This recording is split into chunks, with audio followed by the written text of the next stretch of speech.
Tell us about what you're doing tonight. Yeah, so tonight is the first real estate meetup of the year for the Treasure Valley Investors Club. The topic tonight is house hacking, which in simple form is when you buy some piece of real estate and you rent out possibly the ADU, the other half of the duplex, or even in some cases, another room in the house. My name is Ryan Spath. I'm a local real estate agent with Keller Williams Boise and an investor here in the Treasure Valley. The goal of these meetups is to show what real estate investing looks like from normal people. No hype, no gurus, there's no Instagram math. We just want to share the good, the bad, and the ugly of what real local people are doing here locally. And the hope of doing this is so that some of you will decide to take action and build wealth through real estate investing. Tonight is about house hacking, but more importantly, it's about seeing real numbers from a real person doing a real deal here locally in the Valley. House hacking, simply put, is when you buy a property, whether that has an ADU, whether it's a duplex, or even if you're gonna buy a single family home and rent a portion of this out to help offset the mortgage. Some people overcomplicate it. The goal is pretty simple. You just wanna buy an asset and live for less. What matters most isn't the strategy, it's whether the numbers actually work and having the courage like Colten did to take action. Even if that means you have to share living quarters with a potential tenant sometimes. That's why I wanted Colten to share tonight. You guys, he's not selling anything. He's not a guru. He didn't fly in on a private jet. He didn't drive up in a Ferrari. Not yet. He's a local dude, right? He graduated college a couple years ago. He's 28 years old.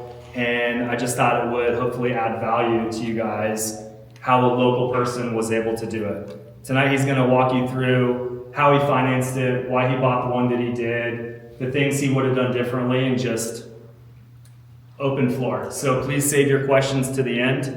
And if you could please put your hands together and welcome Colten.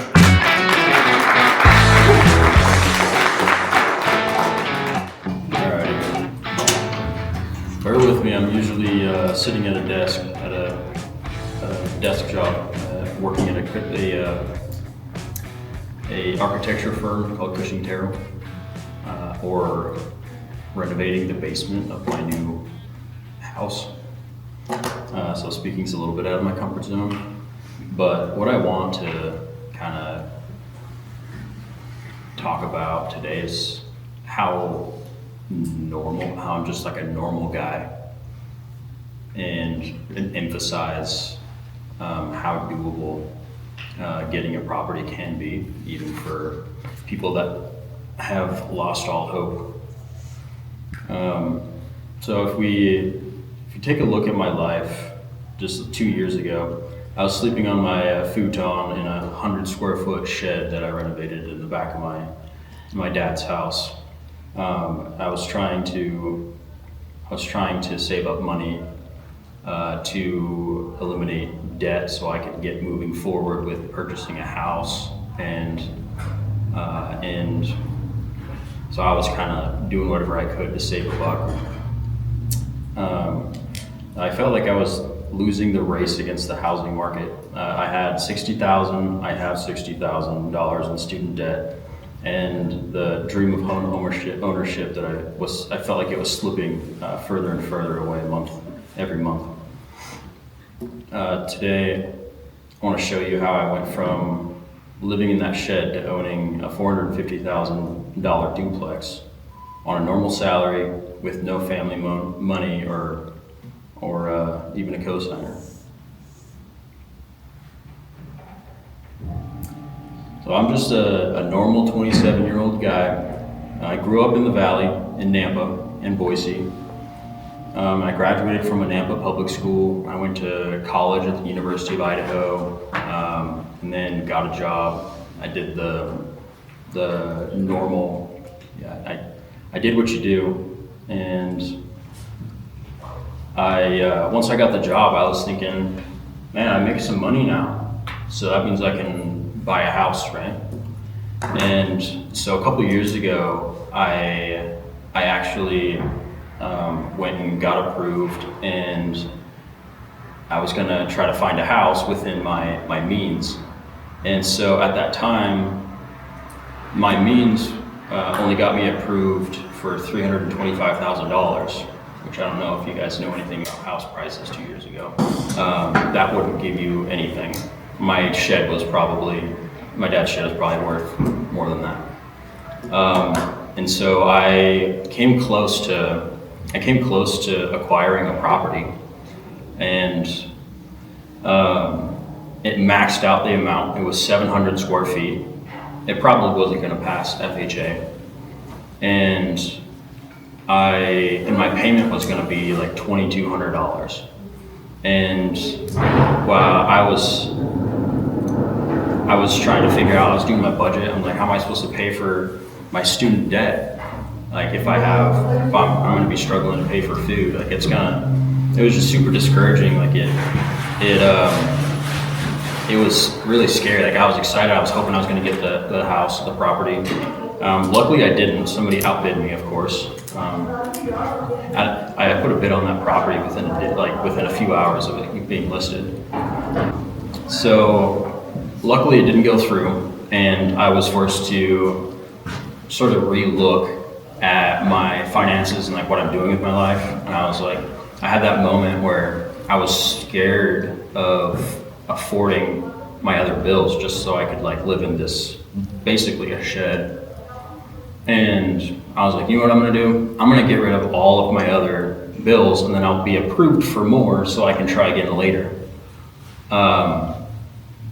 So what I did was I started saving money to pay off student loans and made a plan. I was gonna have this much money in 3 years and then pay off a giant lump sum and all this stuff.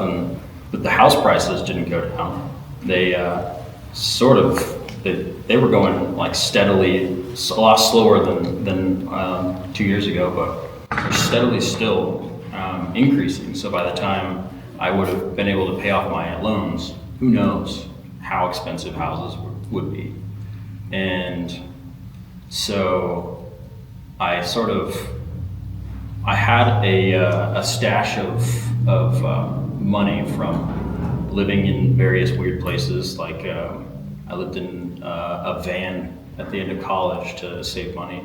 I lived in that shed. I lived in my mom's unfinished office space and was going to renovate the upstairs. And then I was living in my vacant grandparents' house with my little sister, trying to save up money, trying to renovate that. And everywhere I was going, I was adding value to the property, where the shed basically became a tiny house. So it wasn't terrible, it wasn't that bad. It wasn't bad as it sounds, but the shop that I was living in got new insulation and new walls, and I completely renovated the master bedroom in my grandparents' house. So I was going place to place trying to save money, and not adding to, that wasn't ever going to add to my portfolio or my assets. And I was also at the whim of other people's expectations. And I was 20, I'm currently 27, and it was just last year that I was staying in my grandparents' place. And it was disheartening to feel like I'm halfway through my 20s and I'm still feel dependent upon other people, and I just want my own space. And if I'm willing to stuff, willing to work hard enough I can do it. I can make money and I can buy that house, and then I'll have my own space to do whatever I want with. And while it might be true that buying a house, just a normal house, single family house, might be a little bit difficult, it was Ryan introduced me to house hacking, which I'd heard of. I'd heard of like, why don't you just buy a house with and rent out the bedrooms, and why don't you get a duplex and rent out the other side, and then you go do some quick uneducated math, and then you're like, nope, can't afford that either. And I got to the point where I had almost given up on looking, and I was like, I'll just wait till I get married, and then I have 2 incomes, and then maybe we'll be able to afford something. And Ryan started throwing some numbers at me, and I was like, no way. Hey, wait, so you're saying I can afford a house with my current income and have and basically reduce the amount of money that I was spending at the time. I came to Ryan with a goal. I was saving $2,000 a month to go towards student loans, and I said, if we can get a house, if I can get into the market for and pay less than this, then my budget won't change, and then I won't have to reorganize my entire life and schedule or finances. And so the goal was to find a place for under $2,000. And after, I'll get into it a little bit later, but we surpassed my expectations on where it ended up, and it was super, it was super heartening, and I was reluctant to even pull the trigger initially, but like looking back, I'm glad I did. It's not been like super easy, but it has been possible, and it's opened up doors for me that are going to change like the rest of my future and my family's future. So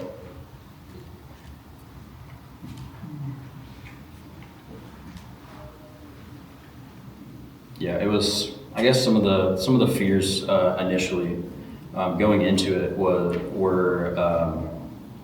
it didn't feel possible. It felt like there was something missing. Like there was all this math in front of me that there's no way, because I think the standard conversation about housing right now is how crazy expensive it is, how I will never be able to afford one, how low our parents' mortgages are, and like when are the interest rates going to go down? Like, I'm just waiting for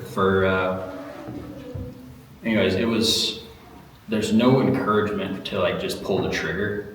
A lot of times I feel like is one of the big issues that I was running into, and to hear about how house hacking can actually it kind of like flips that script where it makes everything feel possible, and then it like re-energizes you again to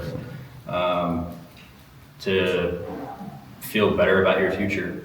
Not only just having a house, but also increasing your net worth and your ability to do things financially in the future. So yeah, I guess with that, we'll get into the property that I acquired. So you guys have the handout, you'll be able to see that first front look at my beautiful abode. So we spent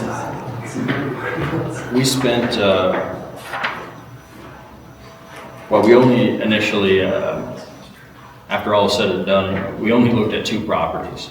We spent a lot of time doing math. I spent a lot of time looking at some properties and getting excited at the numbers that I was seeing.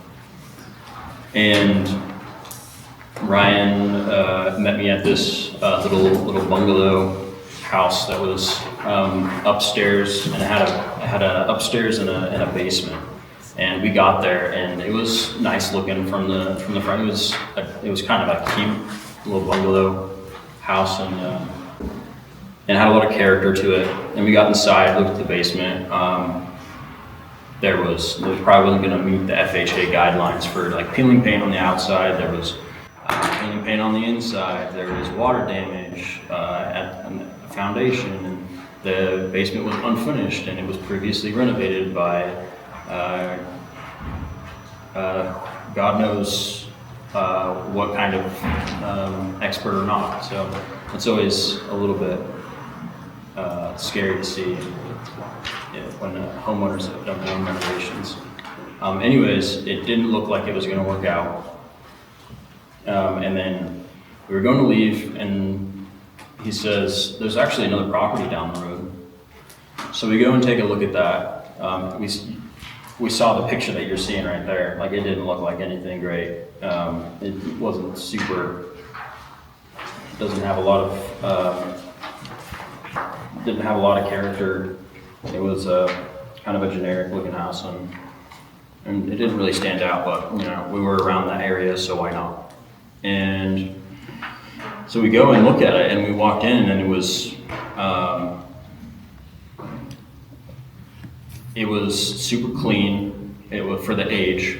It had a large upstairs. It was 3 beds, 1 bath upstairs, 1 bed, 1 bath downstairs.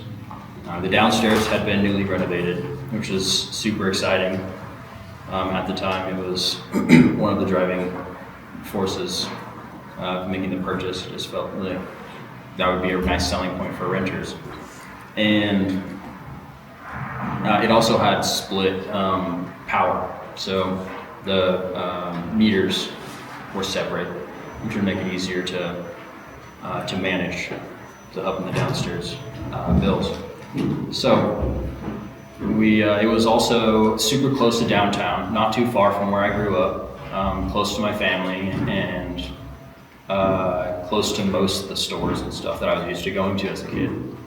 So I got super excited. I met like all the quotas, minus the garage, but we'll have a garage one day, I'll tell you that.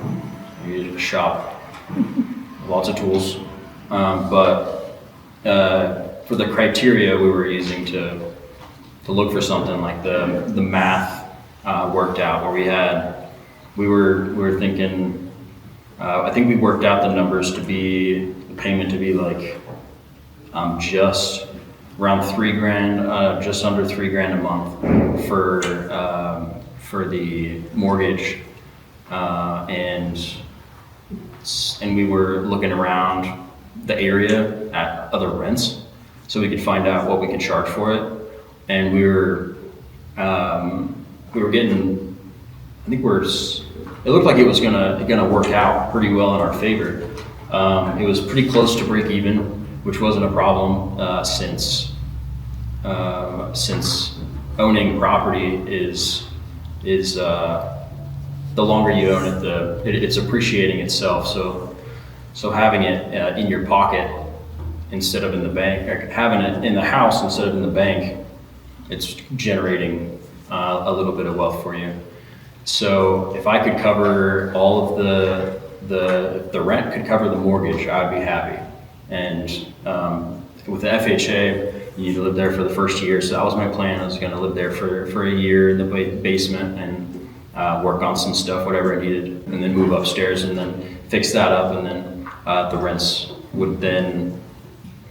rents would you could bump up the rent a little bit and cover more of the maintenance expenses and all that. So we moved forward with that process. It felt a little bit steep, $450,000 for a house built in the 50s in one of the oldest neighborhoods in Nampa.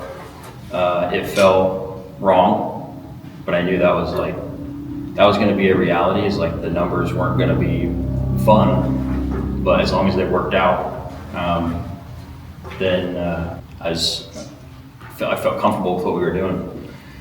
And so what ended up happening is, well, I guess I'll get into the nitty-gritty of some of the things that we went through, like some of the challenges we faced, like purchasing the property. The roof was looking in bad shape, and I was worried about getting insurance because insurance has kind of become pretty stringent upon hail coverage, and covering they won't cover it if your roof is a certain age. And I was like, crap, that sucks.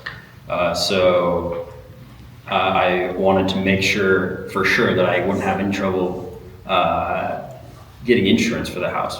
And so what we did is we requested that the roof be replaced, along with a egress window in the basement to make it up to code and safe for tenants in the downstairs.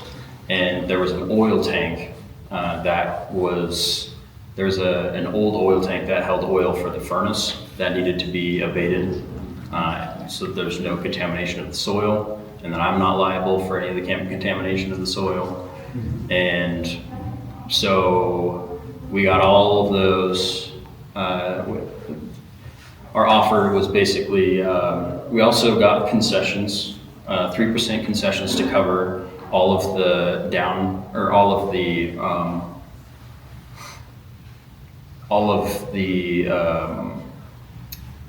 closing costs, and then a little bit more to buy down the rate slightly. And so all those things, we got a new roof, we got the egress window, we got the oil abatement, and the 3% concessions, and a lower interest rate, which ended up being around 5.48, I believe, which all in all brought the total of my mortgage down to however you see it, $2,950. And I mean, that's a big number. That's obviously much bigger than a number that I was freaking out about when I was looking at houses the last time. But then we found that 3-bed, 1-bath, 3-bed, 1-bath units around that area were going for around $1,800. And so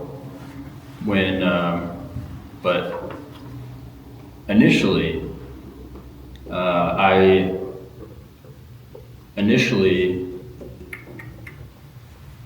we were thinking, so that's the number we used. We thought $1,800.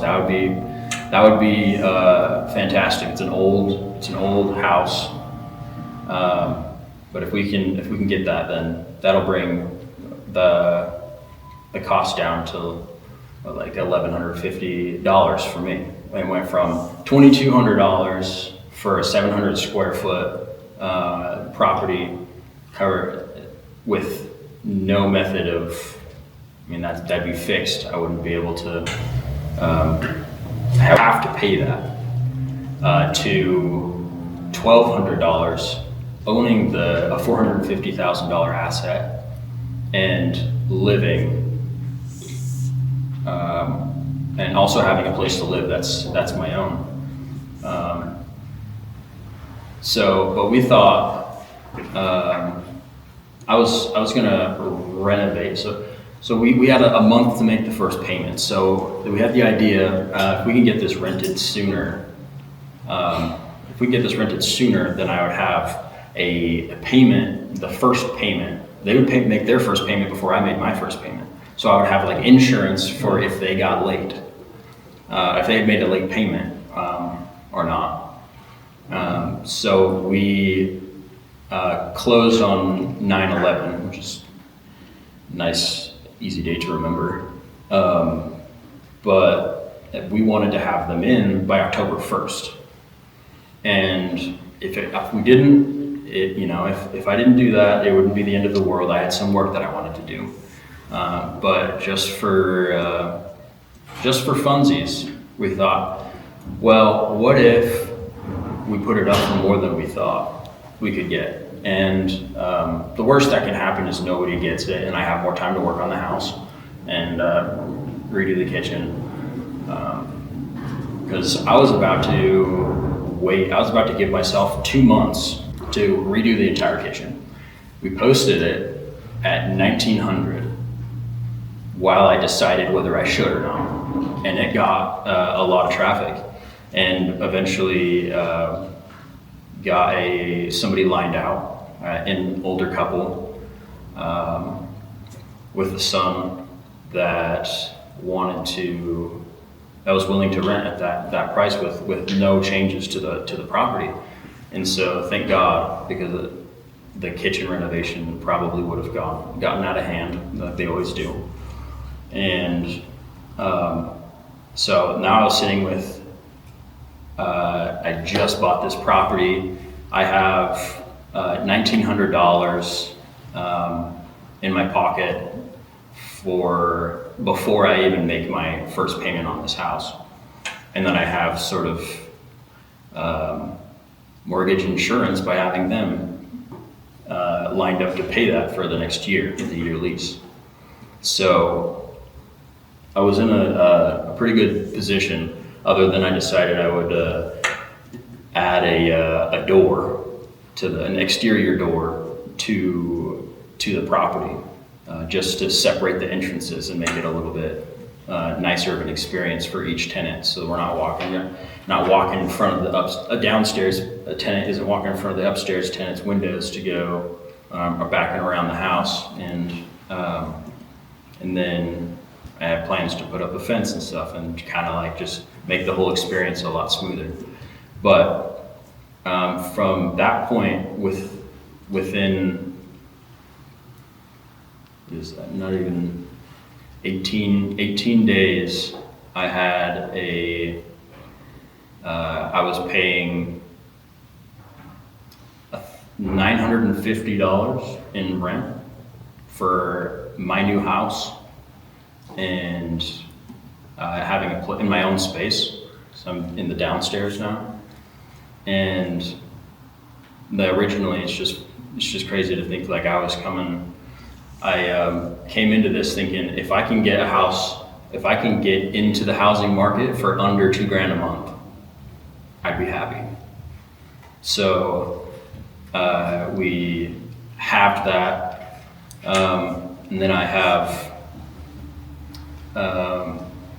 So I plan on having the $1,900 for the upstairs, and the downstairs is being updated again, because like I said earlier, you never know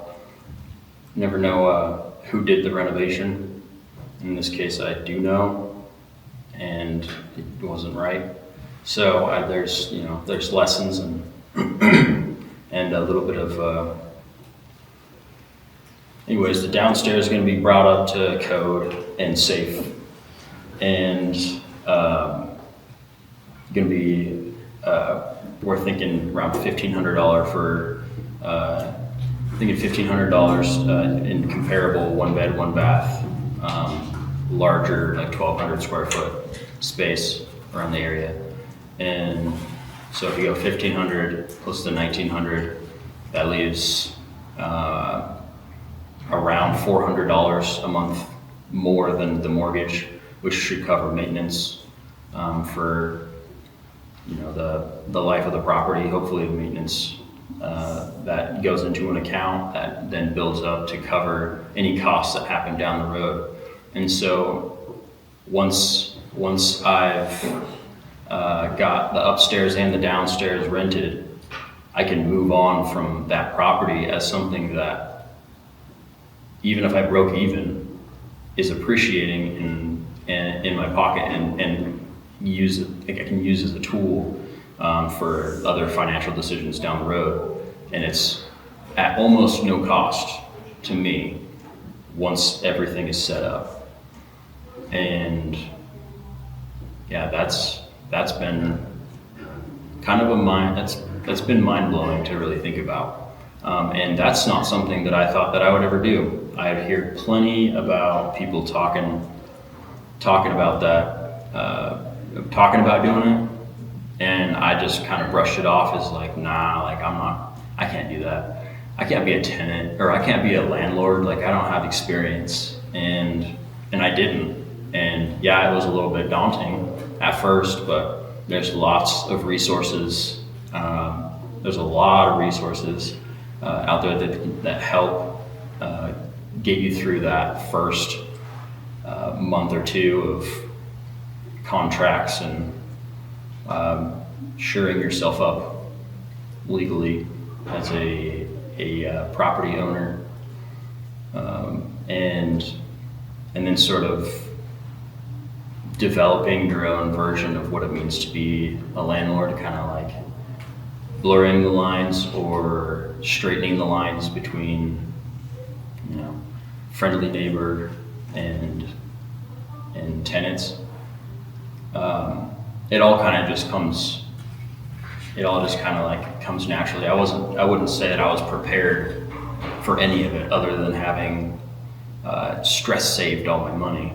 But I only had, my down payment was only $15,750, and I bought a car for more than that a few years ago. It's a car I wish I didn't buy, but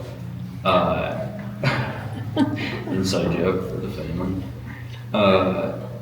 But for the cost of less than a vehicle I was driving around, I had an appreciating asset, and that's mind blowing. Anyways, like that, these are the kind of the specifics of how I acquired a property, but like every situation can have there's multiple ways to solve the issue. Each person.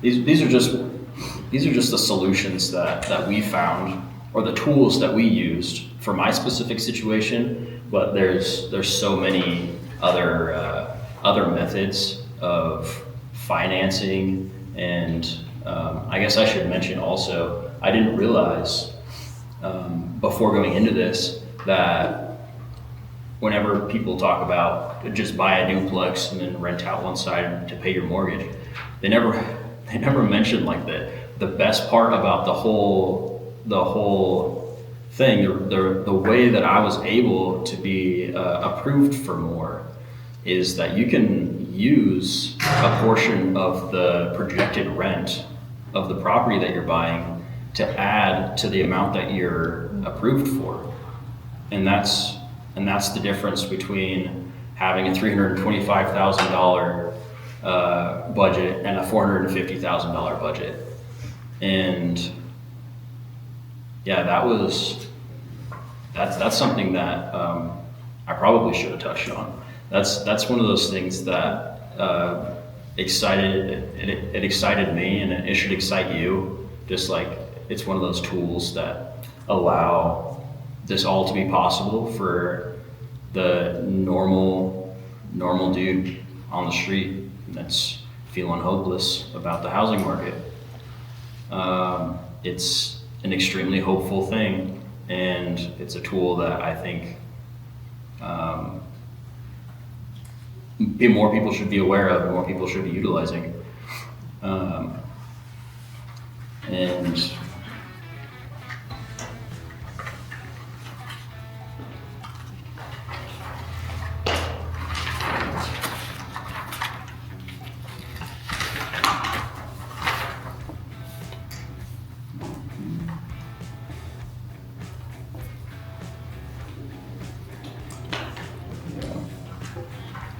well,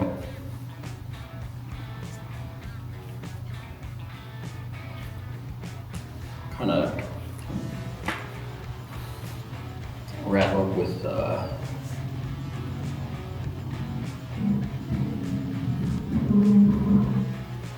with saying the biggest lesson I learned isn't about interest rates or egress windows. It's that you don't have to be finished to start. I still have the student debt.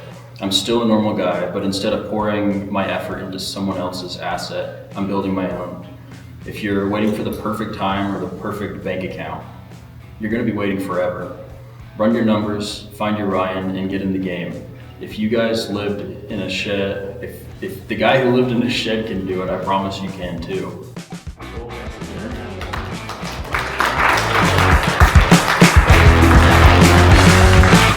Does anybody have any questions they want to ask Colten and kind of dive in this a little deeper? Yeah, so Ryan found this for you?